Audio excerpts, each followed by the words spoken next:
आओ बच्चों, चलो पढ़ते हैं कि केमिस्ट्री के साथ मैं कुलदीप परमार। और जैसा आप लोगों से वादा किया गया था, 5 जनवरी को sprint batch 2023 one shot videos का जो बैच हम शुरू करने वाले थे बोर्ड एग्जाम्स के लिए। तो आज 5 जनवरी और हमारा पहला video one shot video solution को लेके आ चुका है और शुरू करते हैं उस चैप्टर को, पूरे वन शॉट वीडियो। तो मैं आपको एश्योर करता हूं, अगर आप इस पूरे वीडियो लेक्चर को लास्ट तक देखते हैं तो आपके सॉल्यूशन चैप्टर से रिलेटेड कोई भी डाउट्स, कोई भी प्रॉब्लम्स बचेंगे ही नहीं। आपका पूरा सॉल्यूशन चैप्टर, चाहे कितना भी टफ न्यूमेरिकल हो, नीट लेवल का हो, जेई लेवल का हो, ऐसे चुटकियों में सॉल्व करेंगे आप लोग। आपका किसी भी लेवल का, किसी भी, चाहे बीएससी लेवल का ही क्यों ना जाए, ग्रेजुएट लेवल का आ जाए, लेकिन आपके सॉल्यूशन से रिलेटेड कंसंट्रेशंस, वेपर प्रेशर, जितने भी टॉपिक्स हैं, सारे प्रॉब्लम्स ऐसे चुटकियों में सॉल्व करना आप सीख जाओगे। बस करना क्या है, ज्यादा कुछ नहीं करना है। वीडियो को पेशेंसली, फोकस के साथ लास्ट तक देखेंगे और इसके आप सेल्फ नोट्स बनाएंगे वीडियोस को देखते हुए। अगर आप ऐसा करते हैं तो आई श्योर कि कोई भी प्रॉब्लम आपकी बचेगी नहीं। और इस वीडियो लेक्चर में हम पूरा सॉल्यूशन शुरू से लेकर लास्ट तक कवर करेंगे, तो बने रहना है। तो हम क्या क्या करने वाले हैं, पहले मैं उसके बारे में बात कर देता हूं कि हम लोग पहले बात करेंगे कि सॉल्यूशन होता क्या है ना। अब आपका जो सॉल्यूशन चैप्टर है, आपके बोर्ड एग्जाम्स में किस तरह का क्या क्वेश्चन होने वाले हैं। तो आपके इसमें जो इंपॉर्टेंट टॉपिक्स जो बोर्ड में आते हैं, आपका सीबीएसई बोर्ड हो या स्टेट बोर्ड हो, कोई भी, तो मेजर इंपॉर्टेंट टॉपिक्स जो है वो इसमें कॉलिगेटिव प्रॉपर्टीज,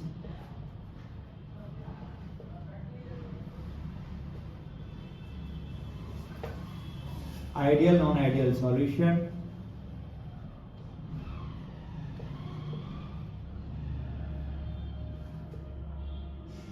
और एबनॉर्मल मोलर मास है।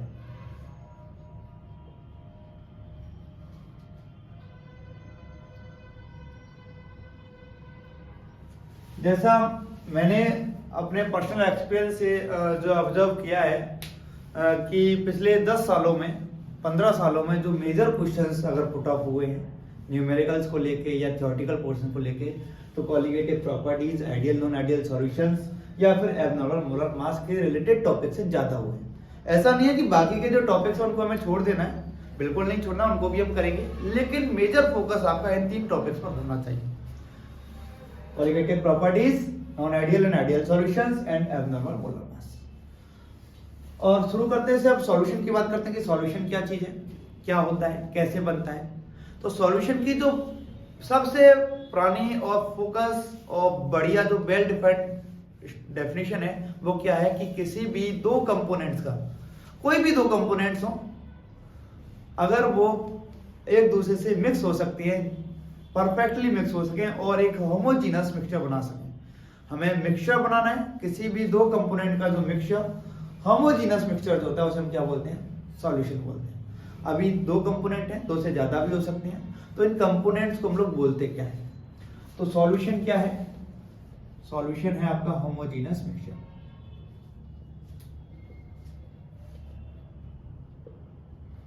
अब जैसा कि मिक्सचर है तो कंपोनेंट्स एक से ज्यादा होंगे, तो एक मिक्सचर जो होता है कंपोनेंट मिक्सचर का वो होता है सॉल्यूट, और दूसरा कंपोनेंट जो होता है उसे हम बोलते हैं सॉल्वेंट। 2 तरह के कंपोनेंट्स, एक सॉल्यूट और दूसरा सॉल्वेंट। इन्हीं की फिजिकल स्टेट्स को लेकर के हम लोग क्या करते हैं, सॉल्यूशन को आगे क्लासिफाइड कर देते हैं, जैसे solid solution, liquid solutions, gaseous solutions. तो ध्यान रखें कि आपके जो सॉल्यूशन के जो नेम है, सॉलिड, लिक्विड, गैस, वो सॉल्वेंट की फिजिकल स्टेट को लेकर के दिए जाते हैं। अगर किसी कंपाउंड में या किसी सॉल्यूशन में आपका गैस जो है एज अ सॉल्वेंट है, क्या है, गैस सॉल्वेंट है, तो उससे बने हुए सारे सॉल्यूशंस को हम लोग गैसियस सॉल्यूशन बोलेंगे। तो उसमें सॉल्यूट जो होता है वो 3 तरह से हो सकता है, आपका सॉलिड हो सकता है, लिक्विड हो सकता है और गैस हो सकता है। अगर किसी गैस में हम सॉलिड पार्टिकल्स को डिसॉल्व कर दें, या मिक्स कर दें, होमोजेनस मिक्सचर बना दें। तो उसका सबसे अच्छा एग्जांपल्स होता है आपका स्मोक। क्या? स्मोक में क्या होता है कि जो आपकी गैसेज होती हैं उसमें dust particles as a solute की तरह डिजॉल्व होते हैं। अगर किसी भी गैस में लिक्विड को डिजॉल्व करके as a solute liquid use करके हम लोग सॉल्यूशन बनाते हैं तो उसका एग्जांपल होता है आपका फॉग। एक ही जी आता है, परफ्यूम नहीं है ना। फॉग जो आजकल सर्दियों में देखने को मिल ही रहा है, तो उसमें क्या है, मॉइस्चर जो है, वाटर वेपर, वाटर लिक्विड, वो क्या है, गैसियस एयर में डिजॉल्व है। तो लिक्विड क्या है आपका, सॉल्यूट है, गैस क्या है आपका, सॉल्वेंट है, और वही गैसियस सॉल्यूशन है। और गैस का मिक्सचर आपकी पूरी air, nitrogen gas, oxygen gas, CO2 gas, और भी बहुत सारी गैसेज हैं, तो उन सब का मिक्सचर, ये क्या है, ये सारे एग्जांपल्स या सारी कैटेगरीज जो है उसे हम बोलते हैं गैसियस सॉल्यूशन। क्या बोलते हैं, गैसियस सॉल्यूशन। इसी तरह से आप लिक्विड को यूज कर सकते हैं एज अ सॉल्वेंट। जैसे हमने गैस को यूज किया, वैसे हम क्या कर सकते हैं, लिक्विड को यूज कर सकते हैं एज अ सॉल्वेंट। तो इसमें भी हम 3 फिजिकल स्टेट को एज अ सॉल्यूट डिसॉल्व कर सकते हैं। First thing solid, second thing liquid, और थर्ड गैस। इसके एग्जांपल्स आई थिंक मुझे बताने भी नहीं चाहिए कि लिक्विड में कौन कौन से सॉलिड डिसॉल्व हो सकते हैं, सॉलिड डिसॉल्व हो सकते हैं। शुगर है, साल्ट है, और भी बहुत सारी चीज़ें हैं।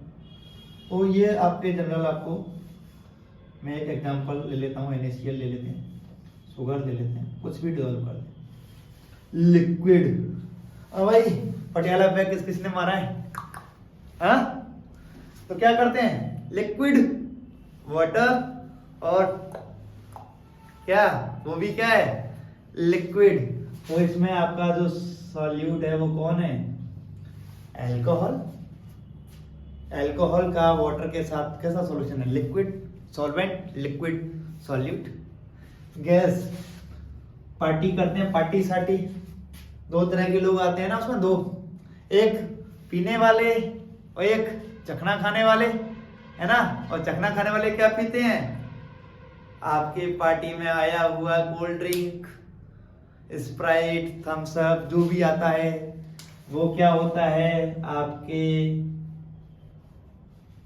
वाटर में CO2 गैस का एक सॉल्यूशन होता है। तो वो क्या है, लिक्विड में गैसियस सॉल्यूट के सॉल्यूशन का एक एग्जांपल है। और इस तरह के सॉल्यूशंस को हम लोग बोलते हैं क्या, लिक्विड सॉल्यूशन।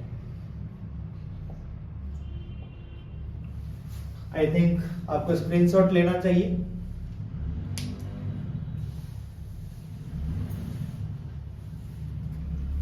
ओके, चलिए आगे की बात करते हैं।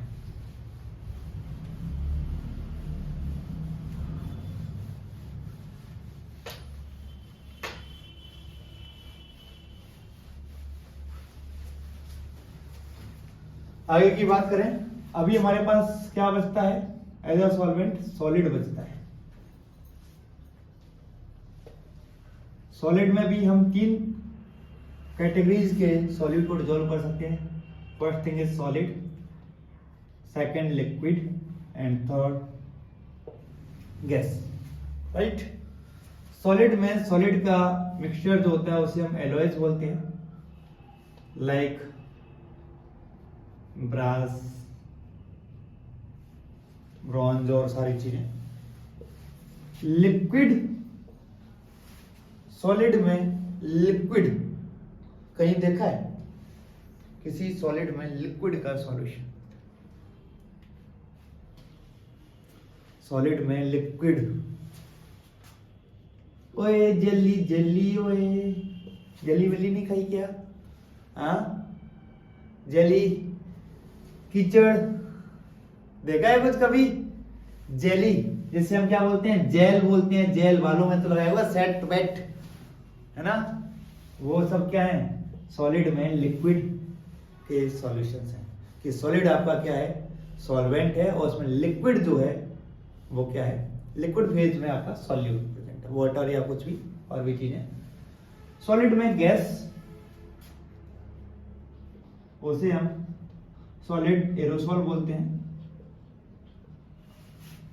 लाइक आपका एक एग्जांपल फॉर्म, गद्दे वद्दे देखे हुए, तो उसमें क्या होता है, आपका जो मेजर पार्ट होता है वो सॉलिड स्टेट में होता है, उसके बीच में एयर पार्टिकल्स कंप्लीट वॉल्यूम में मिक्सअप होते हैं, तो वो सॉलिड में गैसेस पार्टिकल्स डिजॉल्व। और इस तरह के जितने भी सॉल्यूशंस होते हैं इसमें सॉलिड जो फेज है वो क्या है, सॉल्वेंट है, उनको हम लोग बोलते हैं सॉलिड सॉल्यूशन। क्या बोलते हैं, सॉलिड सॉल्यूशन। तो एक क्लासिफिकेशन टाइप्स ऑफ सॉलिड तो ये है कि आपके फिजिकल स्टेट सॉलिड और सॉल्वेंट की क्या रहेगी। दूसरा क्लासिफिकेशन हम लोग करते हैं, सॉल्यूशन को डिवाइड करते हैं, वो इस बेसिस पे करते हैं कि आपके सॉल्यूट और सॉल्वेंट जो है, यानी कि सॉल्यूशन के जो कंपोनेंट्स हैं उनका नंबर कितना है। जैसे फॉर एग्जांपल आप चाय बना रहे हो, चाय बनाते हो क्या करते हो, सबसे पहले पानी लेते हैं, पानी में क्या मिलाते हो, चाय पत्ती। तो क्या हुआ, चाय पत्ती का और पानी का एक सॉल्यूशन बनकर तैयार होता है। तो उसमें एक सॉल्वेंट है जो आपका पानी है, दूसरा आपका सॉल्यूट है जो क्या है, चाय पत्ती है। लेकिन क्या आप यहीं पे रुक जाते हो, क्या यही आपकी चाय है, नहीं है ना, आप उसमें चीनी मिलाते हो, चीनी भी क्या होती है उसमें घुल जाती है, तो वो भी सॉल्यूशन में बन पार्ट हो गई। तो अब सॉल्यूशन के दो तीन पार्ट हो गए, पानी, चीनी और चाय पत्ती। लेकिन चीनी किस में घुली है, पानी में। चाय पत्ती किस में घुली है बेटा, पानी में। तो सॉल्वेंट कौन है, पानी। चीनी क्या है, सॉल्यूट। चाय पत्ती क्या है, सॉल्यूट। पर हम तो यहाँ पे और फिर भी नहीं रुके, अदरक है, इलायची है, तुलसी है, लौंग है, चाय मसाला है, गरम मसाला है, हल्दी है, कुछ भी है, चाय बना रहे हो पता नहीं क्या बना रहे हो, है ना। तो बहुत सारी चीजें मिलाते हो, लास्ट में क्या करते हैं, दूध भी मिला देते हैं। लेकिन सारी चीजें किसमें घुलती हैं बेटा, पानी में। तो क्या सीखे कि आपका सॉल्यूशन में कितने भी कंपोनेंट हो जाएं, सॉल्वेंट एक ही होता है। सॉल्वेंट का नंबर कभी नहीं बदलेगा, आपका सॉल्वेंट एक होगा, जो कंपोनेंट्स बढ़ रहे हैं वो किसके बढ़ रहे हैं, सॉल्यूट के बढ़ रहे हैं। तो कुछ टाइप्स रहेंगे, एक हम बोलते हैं बाइनरी सॉल्यूशन, जिसमें कंपोनेंट्स का नंबर कितना होगा, 2 होगा, जिसमें एक सॉल्यूट और एक सॉल्वेंट। टर्शियरी सॉल्यूशन, जिसमें कंपोनेंट कितने होंगे, 3 होंगे, इसमें क्या होगा, सॉल्यूट कितना, 1, सॉल्वेंट कितना, 1, इसमें सॉल्यूट कितना, 2, सॉल्वेंट कितना, 1।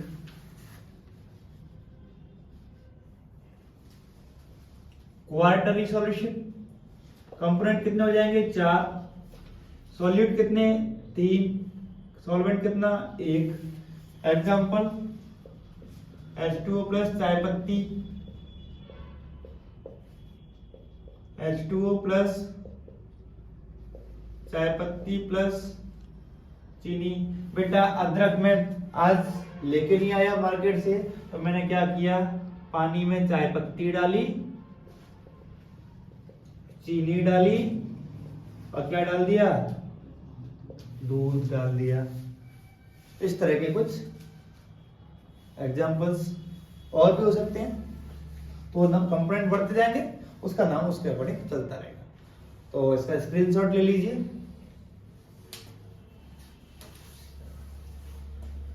चलिए आगे की बात करते हैं।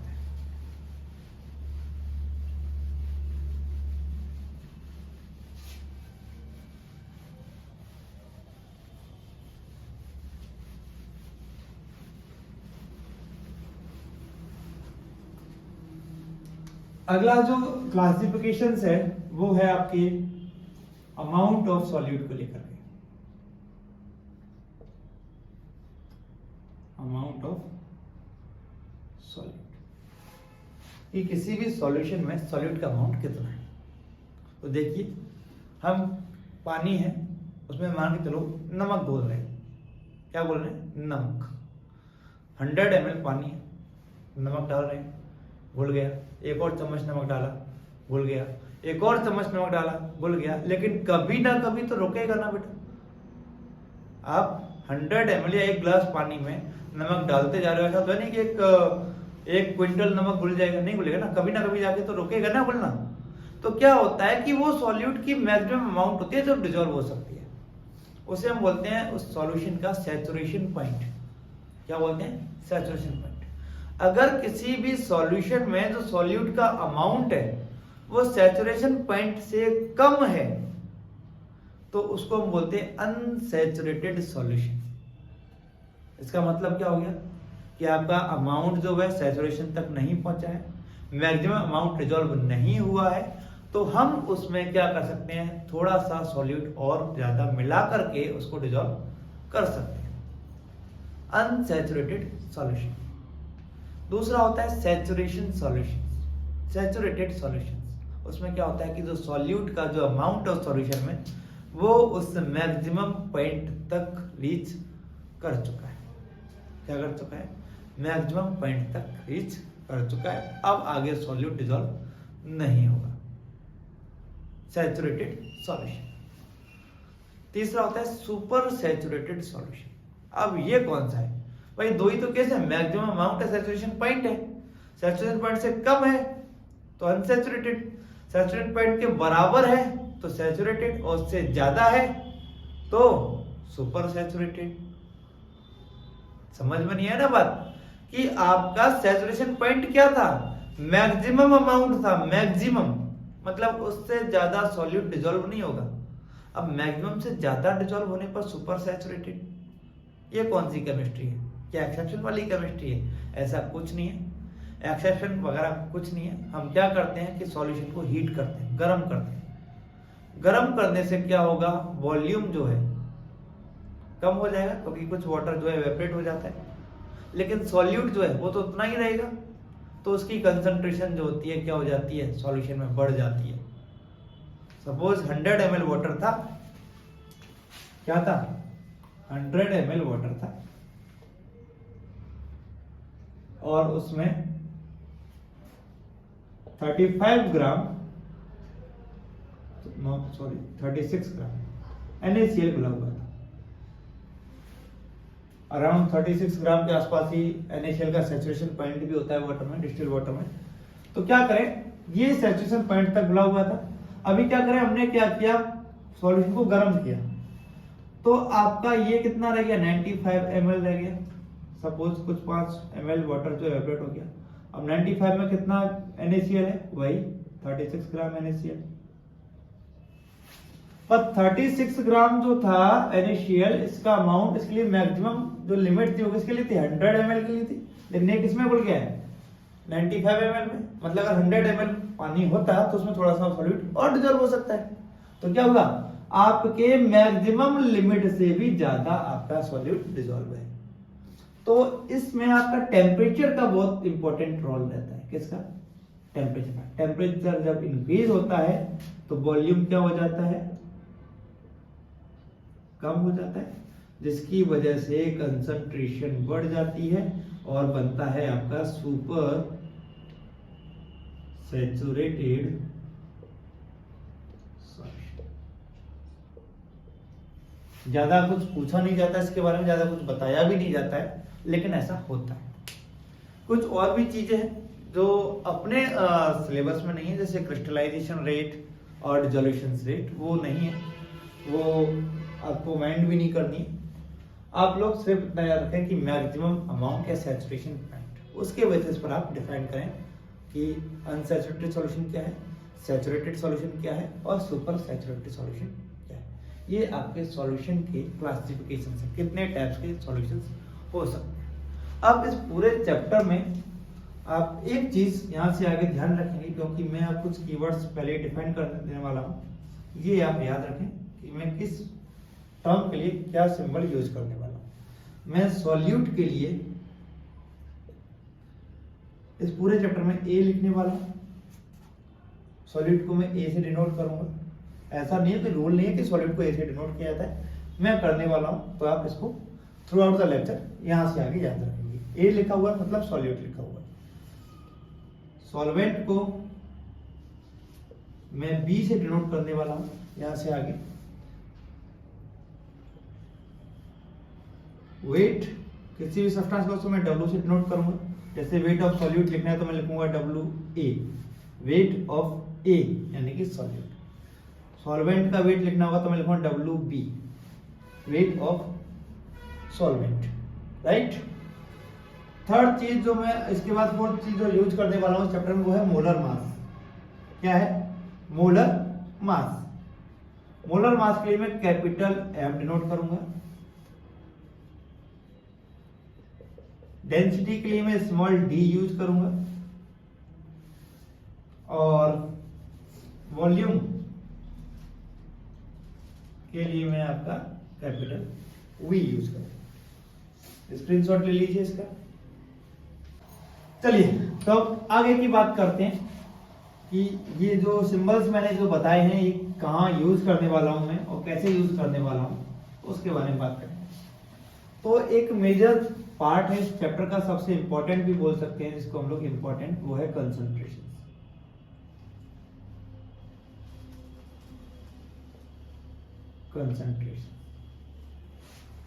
कंसंट्रेशन सबसे इंपॉर्टेंट पार्ट है इस चैप्टर का, क्योंकि जितने भी न्यूमेरिकल्स हैं उसमें आपको कंसंट्रेशन की रिक्वायरमेंट है।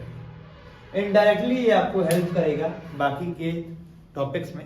तो कंसंट्रेशन नॉर्मली अपने पास टर्म्स जो हैं वो 10 हैं, लेकिन इसमें से मोस्टली क्या क्या पूछा जाता है हम उन्हीं को कवर करेंगे। पहला है मास परसेंटेज, जो बहुत ज्यादा पूछा जाता है। दूसरा है वॉल्यूम परसेंटेज, जो दूसरे नंबर पर इंपॉर्टेंस रखता है। तीसरा आपका मोल फ्रैक्शन होता है।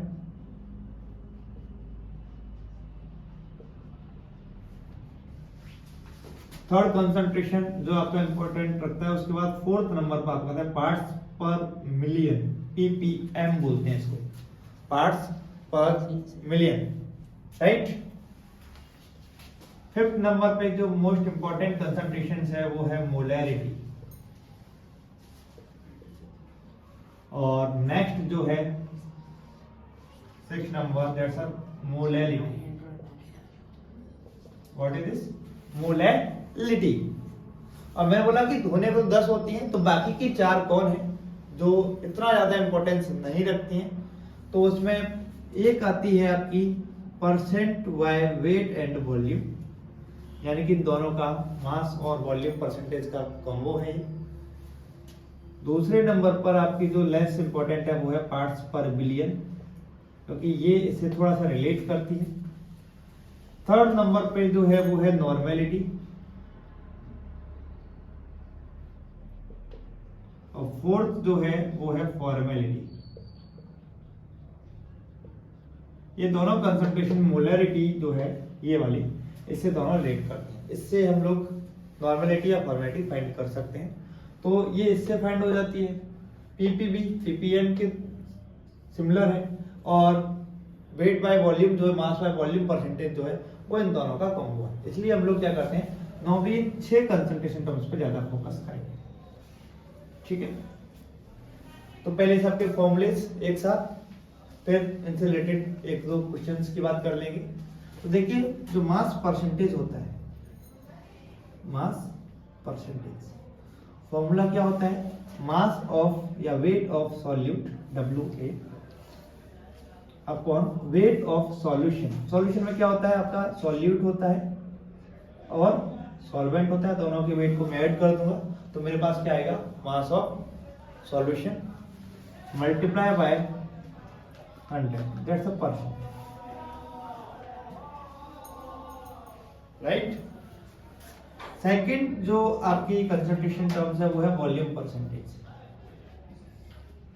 वॉल्यूम परसेंटेज, इसका फॉर्मूला क्या है? Volume of solute A upon volume of solution. Volume solution कैसे निकालेंगे? Volume of A plus volume of B into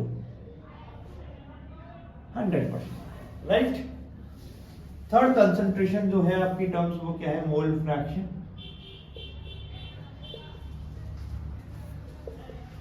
mole fraction, इसको हम लोग x से डिनोट करते हैं। फॉर एग्जांपल मुझे निकालना है मोल फ्रैक्शन ऑफ A, यानी कि मोल फ्रैक्शन ऑफ सॉल्यूट। क्या करूंगा मैं लूंगा moles of solute Na upon moles of solute plus moles of solvent. X B निकालना होगा मुझे, तो मैं क्या करूंगा, मोल्स ऑफ बी यानी कि solvent upon moles of solute plus moles of solvent, ऐसा कुछ। मोल्स कैसे निकालते हैं, एन का जो फॉर्मूला होता है वो होता है W अपॉन M। मोल का फॉर्मूला क्या होता है, वेट अपॉन मोलर मास। तो जो क्वेश्चन में आपको वेट और मोलर मास दिए होंगे उनकी हेल्प से मोल्स निकालेंगे, moles of A moles of B दोनों निकाल के, और मोल फ्रैक्शन का जो फॉर्मूला है यहाँ पे आप प्लेस करेंगे तो आपकी सारी कंसंट्रेशन जो है वो यहाँ से सॉल्व हो जाएगी। क्लियर। तो ये तीन फॉर्मूले हैं, मास परसेंटेज, वॉल्यूम परसेंटेज और मोल फ्रैक्शंस के लिए। इसका स्क्रीनशॉट ले लीजिए ताकि हम अगली कंसंट्रेशंस के फॉर्मूले लिखें।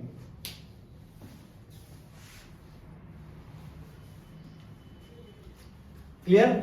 चलिए आगे की बात करते हैं थोड़ी सी, पार्ट्स पर मिलियन, मोलैरिटी और मोलैलिटी के बारे में।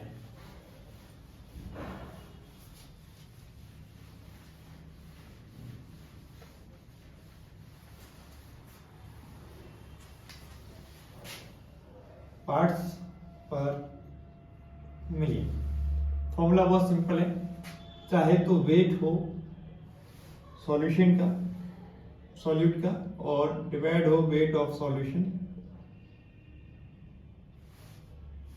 इनटू 10⁻⁶। दूसरा फॉर्मूला जो रहता है इसका वॉल्यूम का रहता है, वॉल्यूम हो सॉल्यूट का और वॉल्यूम हो सॉल्यूशन का इनटू मल्टीप्लाई 10⁻⁶। ये पार्ट्स पर मिलियन के फॉर्मूले होते हैं। जैसे परसेंट होता है, परसेंट मतलब पर 100 है ना, क्या होता है पर 100। तो यहां से जैसे कि मास परसेंटेज और पार्ट्स पर बिलियन मिलियन में अंतर है कि ये पर मिलियन है और वो पर सेंट होता है। सेंट मतलब 100 100 और मिलियन मतलब 10 लाख, राइट। 10 लाख मतलब 10⁻⁶। अगला जो फॉर्मूला है वो है मोलैरिटी का। मोलैरिटी होता क्या है, डिनोट करते हैं इस कैपिटल M से। यूनिट जो होती है वो होती है मोल्स पर लीटर या फिर मोल्स पर डेसीमीटर क्यूब, क्योंकि 1 डेसीमीटर क्यूब जो होता है वो 1 लीटर के इक्वल होता है, राइट। फॉर्मूला देखें,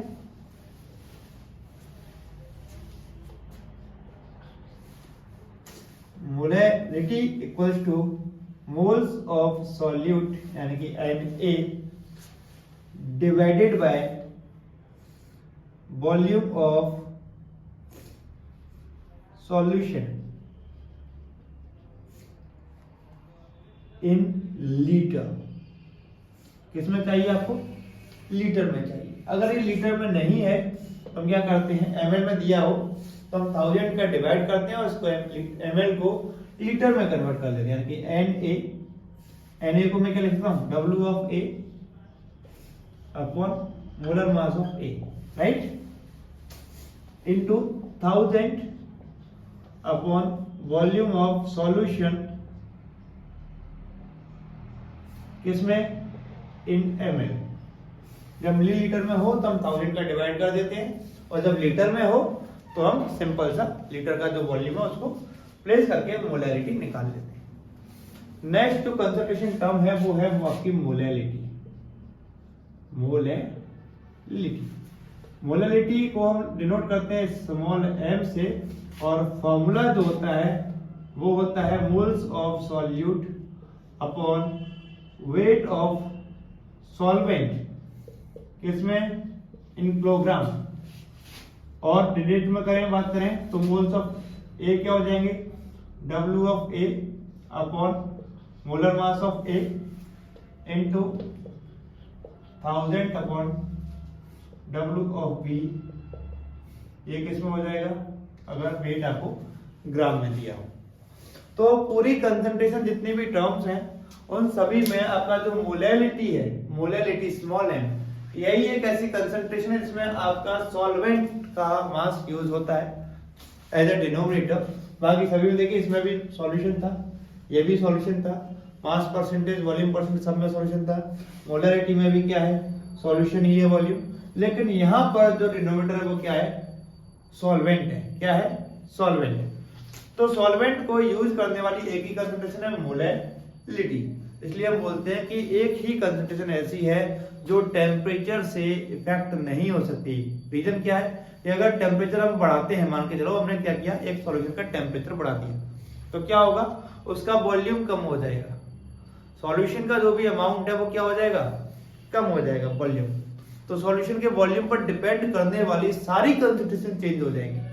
लेकिन ये कंसंट्रेशन क्या है सॉल्यूशन के अमाउंट पर डिपेंड नहीं करती है, इसके लिए चाहिए सॉल्वेंट का अमाउंट। तो इसलिए मोलैलिटी जो है टेम्परेचर के द्वारा इंपैक्ट नहीं होगा, कांस्टेंट रहेगी।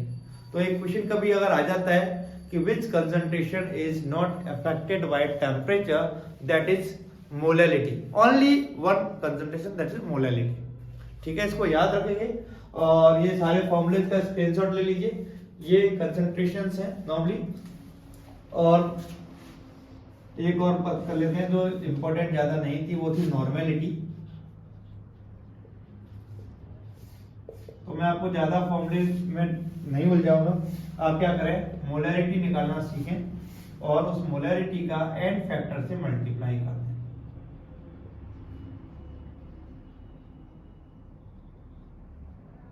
और जो एन फैक्टर जो होता है वो एसिड के लिए उसकी बेसिसिटी होती है, बेसिस के लिए उसकी एसिडिटी होती है, आयंस के लिए उसका चार्ज होता है। फॉर एग्जांपल HCl दे रखा है, HCl क्या करता है एक H+N रिलीज कर सकता है, तो इसका एन फैक्टर कितना हो जाएगा एक हो जाएगा।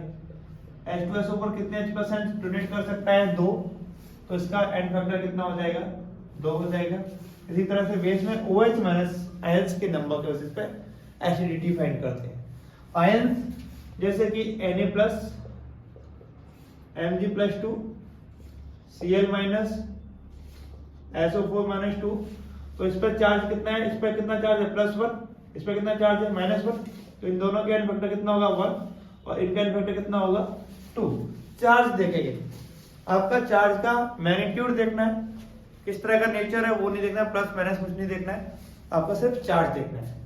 किसी कंपाउंड है, कोई आयनिक कंपाउंड है, तो उसमें या तो टोटल पॉजिटिव चार्ज देख लीजिए या फिर टोटल नेगेटिव चार्ज देख लीजिए। वो उस कंपाउंड का, उस मॉलिक्यूल का एन फैक्टर होता है और उस एन फैक्टर को उसकी मोलैरिटी से अगर हम मल्टीप्लाई कर दें तो हमारे पास क्या आ जाता है नॉर्मेलिटी आ जाती है। Right, take the screenshot first.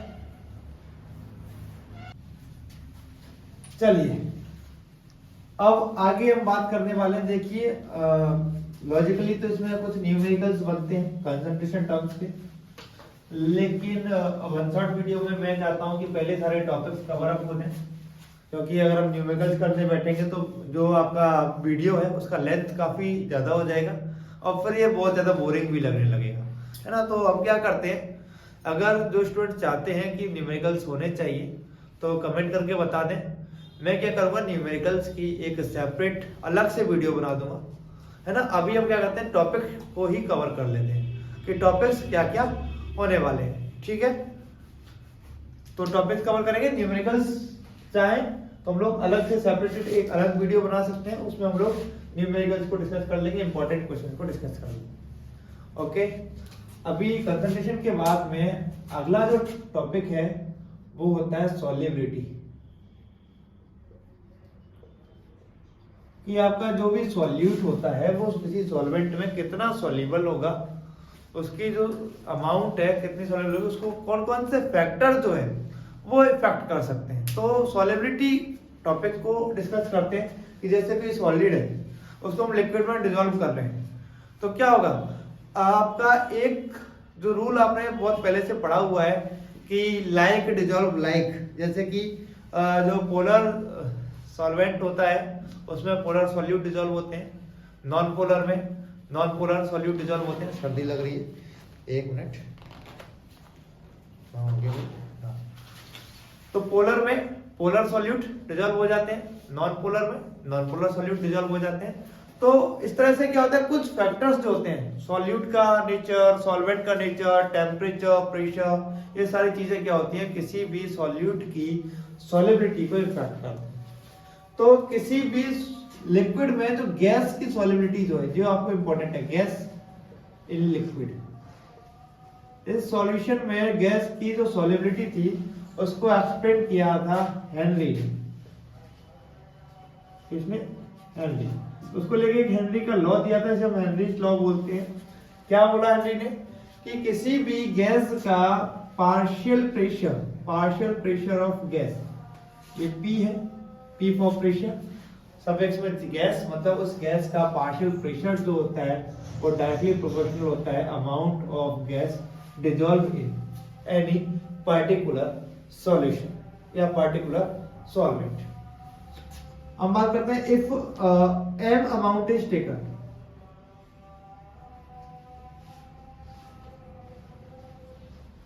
तो जो अमाउंट होगा वो कितना होगा, डिजॉल्व अमाउंट मान लेते हैं कितना हो गया, इसमें से डिजॉल्व अमाउंट हो गया x।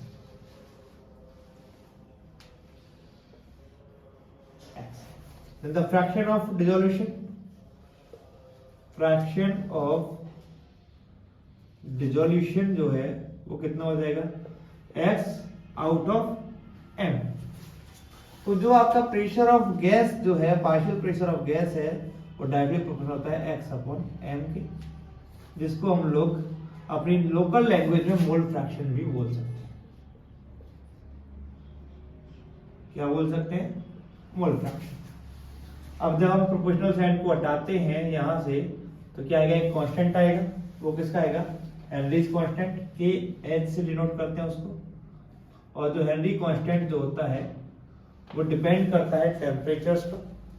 टेम्परेचर अलग करने से आपका कांस्टेंट की वैल्यू अलग अलग हो सकती है, लेकिन एक ही टेम्परेचर पर, कांस्टेंट टेम्परेचर पर इस कांस्टेंट की वैल्यू जो है, हेनरी कांस्टेंट के एच की जो वैल्यू है वो फिक्स होती है।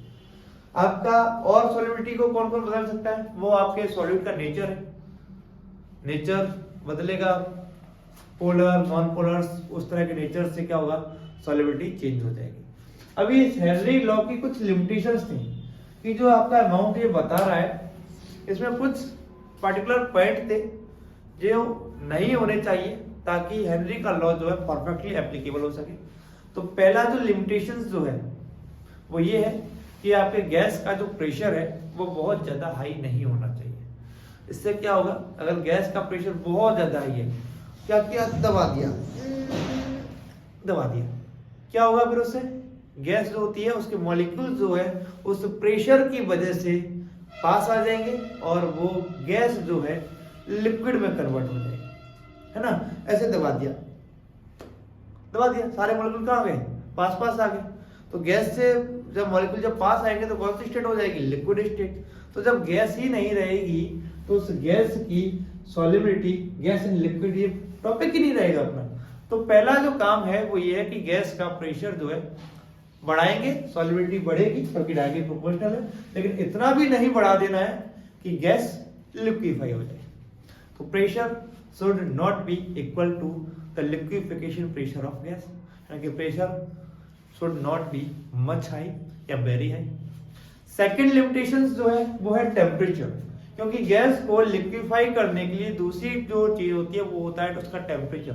टेम्परेचर कम करके गैस को ठंडा कर हम क्या कर सकते हैं, लिक्विड में कन्वर्ट कर सकते हैं। तो आपका टेम्परेचर बहुत कम नहीं होना चाहिए, इतना कम तो बिल्कुल नहीं होना चाहिए गैस लिक्विड में कन्वर्ट हो जाए।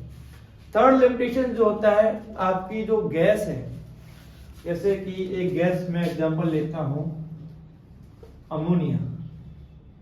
अमोनिया को मैंने डिसॉल्व किया वाटर में, लेकिन क्या होता है कि अमोनिया जो है वाटर में डिसॉल्व होने की जगह इससे रिएक्ट करता है। क्या करता है, रिएक्शन करके एक प्रोडक्ट बनाता है अमोनियम हाइड्रोक्साइड। तो सॉल्यूशन ना बन के क्या बनेगा, एक प्रोडक्ट बनेगा। तो आपको ऐसे सॉल्यूट या सॉल्वेंट नहीं लेने, यानी कि उस गैस के लिए एप्लीकेबल नहीं होगा हेनरी का लॉ जो गैस उस सॉल्वेंट पार्टिकल के साथ केमिकल रिएक्शंस शो करता हो, रिप्रेजेंट करता हो, कोई प्रोडक्ट बनाता हो, तो उस पर हेनरी का लॉ एप्लीकेबल नहीं होता। और फोर्थ जो लिमिटेशन है कि गैस के मॉलिक्यूल्स एसोसिएट या डिसोसिएट नहीं होने चाहिए। मतलब कि जैसे कि हमने NaCl का एग्जांपल है, गैस नहीं सॉलिड है, तो क्या होता है NaCl जब डिजोल्व होता है तो डिजोल्व होने के बाद क्या होता है Na+ अलग हो जाता है, Cl- अलग हो जाता है। तो हम बोलते हैं कि एक मॉलिक्यूल डिजोल्व किया, लेकिन अलग होने के बाद कितने पार्टिकल्स बन जाते हैं, 2 बन जाते हैं। तो आपका जो लॉ बताएगा वो कुछ और पार्टिकल्स नंबर बताएगा, एक्यूरेटली क्या होंगे, कुछ अलग होंगे। तो इसलिए हम क्या कहते हैं कि जो आपका जो भी गैसेस पार्टिकल्स हैं वो भी इस तरह की प्रॉपर्टीज नहीं दिखाने चाहिए। कोई भी गैस सॉल्यूशन में जाके एसोसिएट या डिसोसिएट नहीं होनी चाहिए, वहां पर आपका हेनरी लॉ अच्छे से काम करता है। कुछ एप्लीकेशंस जो हैं, एप्लीकेशंस में जैसे कि हम लोग बात करें, हम लोग एक माउंटेन पर चढ़ गए, पहाड़ों पर जाते हैं, तो पहाड़ों पर घूमने जब जाते हैं तो होता क्या है कि पहाड़ों पे वहां पर ऑक्सीजन जो गैस है या एटमॉस्फेरिक एयर जो है, हाई एल्टीट्यूड पे जाके तो एयर का जो प्रेशर है वो कम हो जाता है। प्रेशर कम होने से उस गैस की यानी कि ऑक्सीजन गैस की जो सॉल्युबिलिटी है अपने ब्लड में, लिक्विड में, वो क्या हो जाएगी, कम हो जाती है। तो ऑक्सीजन की डेफिशिएंसी हमारी बॉडी में क्रिएट होती है ना। जिस तरह इसकी वजह से हमें कुछ चक्कर आने लग जाते हैं, कमजोरी होने लग जाती है। तो एक मेडिकल टर्म है, डिजीज है, जिसको हम एनोक्सिया बोलते हैं। तो हाई एल्टीट्यूड पर क्या होता है, आपके एटमॉस्फेरिक एयर के प्रेशर में डिक्रीजमेंट की वजह से गैस की जो सॉल्युबिलिटी है वो क्या हो गई, कम हो गई। दूसरा, कहीं समुद्र वगैरह में गोताखोर सी डाइवर्स जो होते हैं अंदर चले गए तो क्या होगा, वहां पे वाटर कॉलम का प्रेशर भी लगेगा और एटमॉस्फेरिक एयर का भी प्रेशर लगेगा। इससे क्या होगा, प्रेशर जो है अल्टरनेटिवली बढ़ जाएगा, तो गैस की जो सॉल्युबिलिटी है वो क्या हो जाएगी, बढ़ जाएगी। और कुछ एग्जांपल जैसे कोल्ड ड्रिंक्स वगैरह बनती हैं, आपकी CO2 गैस को हाई प्रेशर पे क्या करते हैं, वाटर में डिजोल्व करके कोल्ड ड्रिंक सोडा वाटर्स बनाते हैं। तो वो सब हेनरी लॉ के एप्लीकेशंस हैं। हेनरी लॉ में आपका किसी भी गैस के प्रेशर का उसकी सॉल्युबिलिटी पे क्या इफेक्ट होता है, उन चीजों के बारे में बताया गया है। तो मैं कहूँगा स्क्रीनशॉट लीजिए इसका।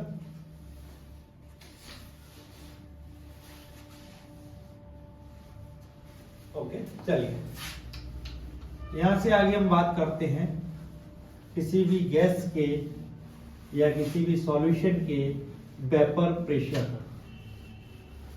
वेपर प्रेशर क्या होता है कि जैसे हम किसी भी लिक्विड को या किसी भी सॉल्यूशन को गर्म करते हैं, तो गर्म करने से क्या होता है कि वो आपका लिक्विड पार्टिकल या सॉलिड पार्टिकल जो होते हैं वो उनकी स्टेट जो होती है, फिजिकल स्टेट, वो चेंज हो जाती है और वो गैस में कन्वर्ट होते हैं।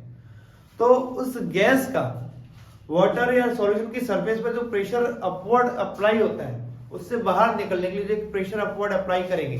जैसे फॉर एग्जांपल ये आपका कंटेनर है, यहां पर आपका ये सॉल्यूशन है, इसको हमने गर्म किया तो ये पार्टिकल जो था वो गैस में कन्वर्ट हुए कुछ। तो ये क्या होंगे, ये ऊपर की तरफ आएंगे क्योंकि गैस में पार्टिकल्स हल्के होते हैं। तो ये ऊपर आकर सरफेस पर आए तो ये सरफेस को क्रॉस करने के लिए ऊपर की तरफ एक प्रेशर लगाएंगे। ये सारे पार्टिकल्स क्या करेंगे, ऊपर की तरफ एक प्रेशर लगाएंगे इससे बाहर निकलने के लिए। तो ये सारे पार्टिकल्स की जो फिजिकल स्टेट है वो कैसी है, गैस है, यानी कि ये एक वेपर बन चुके हैं। तो इनके द्वारा आपके लिक्विड या सॉल्यूशन की सरफेस पर लगने वाला प्रेशर, उसे हम क्या बोलते हैं, वेपर प्रेशर बोलते हैं। तब किसी भी सॉल्यूशन का जो वेपर प्रेशर होता है वो कितना होता है, तो उसको हमने बताया डाल्टन्स ने। किसने बताया, Dalton's law, Dalton's law of vapour pressure, vapour pressure. ठीक है, तो क्या बोला, किसी भी सॉल्यूशन का टोटल वेपर प्रेशर इक्वल होता है partial pressure of its component.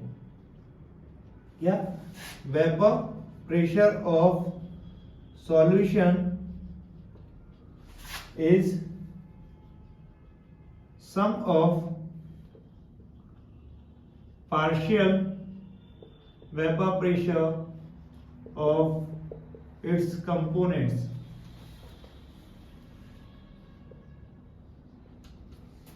किसने बोला? डाल्टन ने, कि किसी भी सॉल्यूशन का जो वेपर प्रेशर है PS सॉल्यूशन, वो इक्वल है P of A partial pressure of solute plus partial vapour pressure of solvent. अब बात आती थी डाल्टन में कि ये PA और PB जो है पार्शियल वेपर प्रेशर जो है वो किस तरह से कैलकुलेट किए जाएंगे। तो इसके लिए एक साइंटिस्ट थे जिनका नाम है राउल्ट्स, तो उनका लॉ आता है राउल्ट्स लॉ, ये काफी इंपॉर्टेंट भी है राउल्ट्स लॉ। उन्होंने क्या बोला कि किसी भी कंपोनेंट का partial pressure of any component of a solution is directly proportional to its mole fraction. क्या बोला कि अगर हम A का पार्शियल प्रेशर निकाल रहे हैं तो इस A का पार्शियल प्रेशर इस A की मोल फ्रैक्शन के डायरेक्टली प्रोपोर्शनल होगा। B कंपोनेंट का पार्शियल प्रेशर निकालना है तो B पार्शियल प्रेशर जो है वो directly proportional to mole fraction of B, यानी कि सॉल्वेंट।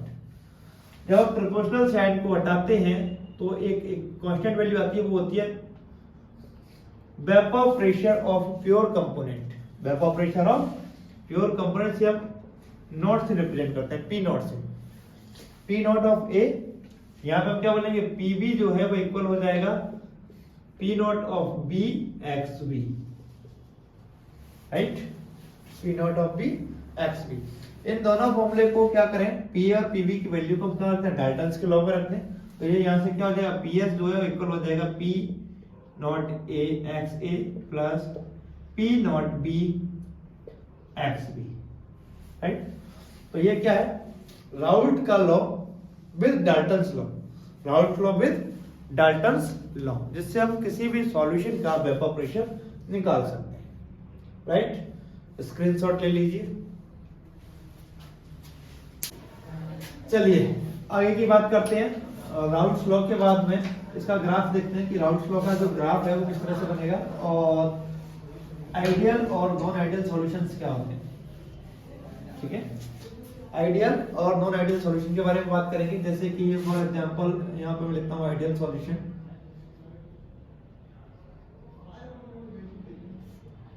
और दूसरा लिखता हूँ नॉन आइडियल सॉल्यूशन।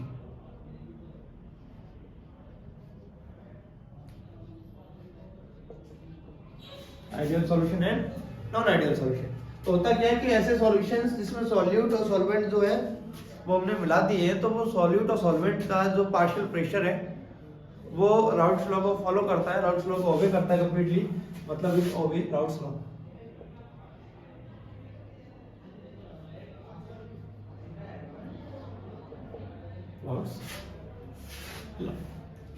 और यहाँ पे क्या होगा, ये हो जाएगा don't obey the Raoult's law.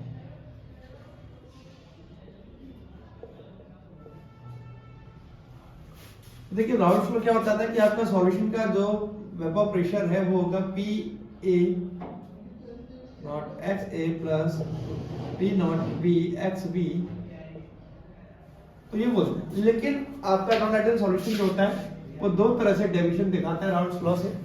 आपका जो सॉल्यूशन का वेपर प्रेशर है वो ज्यादा हो सकता है P nought A XA plus P nought B XB से, और आपका सॉल्यूशन का वेपर प्रेशर कम हो सकता है P nought A XA plus P nought B XB से, है ना। अगर आपका वेपर प्रेशर क्या है, सॉल्यूशन का ज्यादा है, तो हम इसको बोलते हैं positive deviation, positive deviation of Raoult's law, और इसे हम बोलते हैं नेगेटिव डेविएशन। ग्राफ किस तरह से बनेगी,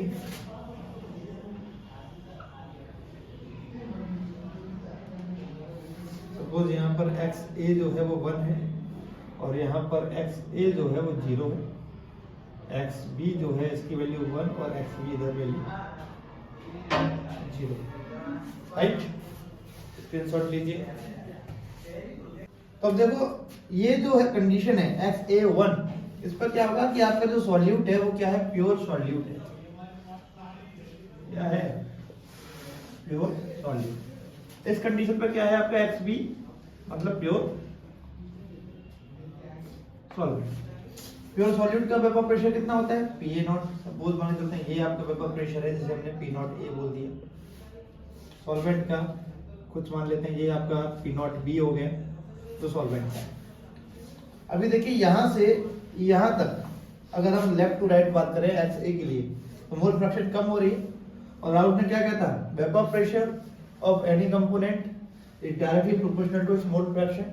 तो मोल फ्रैक्शन कम होगा तो वेपर प्रेशर भी कम होता जाएगा। तो मतलब यहाँ पर मोल फ्रैक्शन 0 है तो वेपर प्रेशर भी कितना हो जाएगा, 0 हो जाएगा। तो यहाँ से ये ग्राफ कुछ इस तरह से डिक्रीजिंग आएगा। सेम ग्राफ पीबी के लिए आएगा,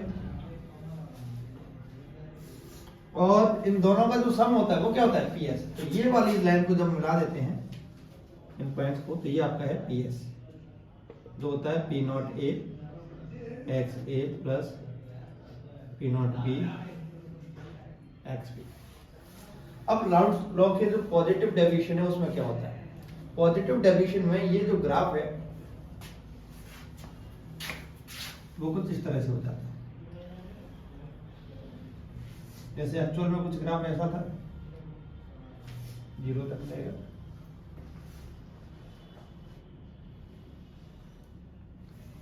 ये एक्चुअल ग्राफ है। एक मिनट, ये आपका P nought B, P nought A x A 1 x B 0 x A 0 x B 1। अब इसका पॉजिटिव डेविएशन जो होगा उसमें क्या होगा कि आपके सभी के वेपर प्रेशर थोड़े से इंक्रीज हो जाएंगे।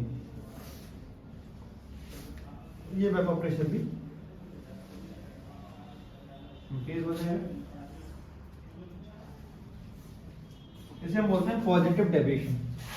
इसमें क्या होगा, वेपर प्रेशर कब इंक्रीज होगा, तो इसके एग्जांपल्स याद रखने के लिए इतना ध्यान रखना कि जब आपका सॉल्यूट और सॉल्वेंट का जो नेचर है वो इस तरह का हो कि उन दोनों में अट्रैक्शन बिल्कुल ना हो या अट्रैक्शन कम हो। जैसे एक पोलर सॉल्वेंट में एक नॉन पोलर सॉल्यूट को मिला दें तो क्या होगा, वो उसमें अच्छे से इंटरेक्ट नहीं करेगा, डिसॉल्व नहीं होगा। तो उस केस में क्या होगा, आपका वेपर प्रेशर जो है वो बढ़ जाएगा, अट्रैक्शन कम हो जाएगा। अट्रैक्शन कम होने से क्या होगा, आपके सॉल्यूशन के पार्टिकल जो हैं इजीली गैस में कन्वर्ट होंगे और आपका वेपर प्रेशर बढ़ा देंगे। नेगेटिव डेविएशन में आपका अट्रैक्शन जो है वो बहुत अच्छा होगा, यानी कि सपोज जो नेचुरली बॉन्डिंग है सॉल्यूट और सॉल्वेंट के पार्टिकल्स में, जब हम सॉल्यूशन बनाते हैं तो उनके बीच में भी कुछ अलग से एक्स्ट्रा बॉन्ड प्रिपेयर हो जाते हैं, जिनकी वजह से उनका स्ट्रेंथ जो है वो बढ़ जाता है और आपका जो डेविएशन है वो कैसा हो जाता है, नेगेटिव डेविएशन। फॉर एग्जांपल जैसे हमने क्या किया, पॉजिटिव डेविएशन का बता रहा हूं, मेथनॉल में वाटर मिला दें। देखिए मेथनॉल और वाटर ये दोनों का इंटरेक्शन अच्छा नहीं होता है, इन दोनों का इंटरेक्शन अच्छा नहीं होता है। लेकिन नेगेटिव डेविएशन में हम बात करें तो नेगेटिव डेविएशन में आपका कोई भी, जैसे कि हेक्सेन है, उसको हमने बेंजीन में मिला दिया, तो हेक्सेन एक नॉन पोलर कंपाउंड है, बेंजीन भी एक नॉन पोलर सॉल्वेंट है। तो इन दोनों में अट्रैक्शन जो है नॉन पोलर में अच्छी तरह से डिसॉल्व होगा और आपका वेपर प्रेशर को कम कर देगा। ये स्क्रीनशॉट लीजिए इसका। चलिए आगे हम बात करते हैं एजियोट्रोपिक मिक्सचर्स की। एजियोट्रोपिक मिक्सचर्स होते क्या हैं कि आपके सॉल्यूट और सॉल्वेंट को हम इस रेशियो में मिला रहे हैं कि उनका जो बॉइलिंग पॉइंट है सॉल्यूशन का वो हमेशा फिक्स होना चाहिए। बॉइलिंग पॉइंट फिक्स का मतलब ये कि आपके पास एक सॉल्यूट है जिसका बॉइलिंग पॉइंट अलग होगा, सॉल्वेंट जो उसका बॉइलिंग पॉइंट क्या होगा, अलग होगा। दोनों के बॉइलिंग पॉइंट जब अलग अलग हैं तो वो किसी एक ही टेम्परेचर पर कैसे बॉइल हो सकते हैं, तो कुछ रेशियो में मिलाएंगे और उनके जो है बॉइलिंग पॉइंट एक जैसे होंगे। तो बॉइलिंग पॉइंट का जो कॉन्सेप्ट होता है, बॉइलिंग पॉइंट वो होता है temperature at which vapour pressure of any substance became equals to atmospheric pressure। उस टेम्परेचर पर क्या हो जाएगा आपका बॉइलिंग पॉइंट होता है टेम्परेचर। अब हमने पता है कि हमारा एटमॉस्फेरिक प्रेशर कितना होता है 180 होता है। अगर किसी भी सॉल्यूशन का वेपर प्रेशर कम हो गया है, वेपर प्रेशर क्या हो गया है डिक्रीज हो गया, तो उसका बॉइलिंग पॉइंट क्या हो जाएगा बढ़ जाएगा, है ना। मतलब कि हम पॉजिटिव डेविएशन आएगा बॉइलिंग पॉइंट में, इसे हम बोलते हैं maximum boiling azeotrope. Maximum boiling azeotropes. Maximum boiling azeotropes कौन से होंगे जिसमें वेपर प्रेशर डिक्रीज हुआ है। डिक्रीज किसमें होता है नेगेटिव डेविएशन वाले नॉन आइडियल सॉल्यूशंस में, राइट। इसी तरह से एक होगा मिनिमम बॉइलिंग एजियोट्रॉप।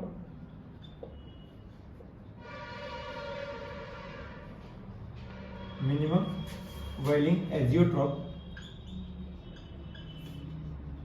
जो किसमें होगा positive deviated non ideal solutions में, राइट। दो तरह के एजियोट्रॉप्स होते हैं आपके मिनिमम बॉइलिंग और मैक्सिमम बॉइलिंग। क्लियर, स्क्रीनशॉट लीजिए, ठीक है। तो अभी आपके इस चैप्टर में टॉपिक्स बाकी रहते हैं। एक तो है कॉलिगेटिव प्रॉपर्टीज और दूसरा है एबनॉर्मल मोलर मास। जैसा मैंने स्टार्ट में ही बताया था कि ये दो टॉपिक जो है बहुत इंपॉर्टेंट है, रेगुलरली इन दोनों में से क्वेश्चंस आते रहते हैं। तो वन शॉट वीडियोस में क्या होता है कि हम इन टॉपिक्स को अगर करेंगे कवर भी करेंगे तो काफ़ी शॉर्ट में करेंगे, तो सारे जो कॉन्सेप्ट्स हैं मेजर चीज़ें हैं उनके बारे में बात करना रह जाता है, एग्जाम्पल्स रह जाते हैं, क्वेश्चन प्रैक्टिस रह जाती है। इसलिए कॉलिगेटिव प्रॉपर्टीज और एबनॉर्मल मोलर मास दोनों जो रिलेटेड टॉपिक्स हैं इनका एक सेपरेटली इलोंगेटेड वीडियो जल्दी अपलोड करेंगे। उसके बारे में जो भी इंफॉर्मेशन है वो मैं कम्युनिटी पर अपलोड करूँगा और उसका जो लिंक है लेटर मैं इसमें एडिट कर दूंगा। इस वीडियो के डिस्क्रिप्शन में आपको कॉलिगेटिव प्रॉपर्टीज और एबनॉर्मल मोलर मास की वीडियो का लिंक भी मिल जाएगा, ठीक है। तो कीप वॉचिंग की केमिस्ट्री क्लासेस और अपनी पढ़ाई करते रहिए बेटा, है ना। पढ़ते रहो, मस्त रहो। जय हिंद।